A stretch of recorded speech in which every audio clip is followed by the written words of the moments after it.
छत्रपती शिवाजी महाराजांचे पराक्रम इतके भव्य आणि आश्चर्यकारक होते की त्यांच्या शत्रूंच्या आणि प्रतिस्पर्ध्यांच्या गोटात काही अफवा पसरलेल्या होत्या. 26 जून 1664 सालचं हे इंग्रजांचं पत्र पहा. त्यात ते असं म्हणतायत की शिवाजी महाराजांना हवेत नाहीसं होता येतं, त्यांना पंख आहेत, म्हणजेच त्यांना उडता येतं, त्यांच्यात अशी काही शक्ती आहे की ते एकाच वेळी वेगवेगळ्या ठिकाणी असतात, त्यांच्यात हर्क्युलियनची ताकद आहे. पाश्चात्य पुराण कथांमध्ये हर्क्युलस नावाचं एक पात्र आहे.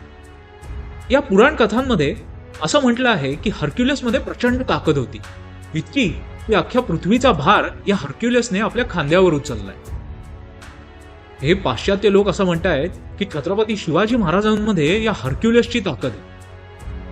यावरूनच आपल्याला दिसून येतं की शिवाजी महाराजांच्या शत्रूंच्या आणि प्रतिस्पर्ध्यांच्या मनात त्यांच्याबद्दल किती भीती होती.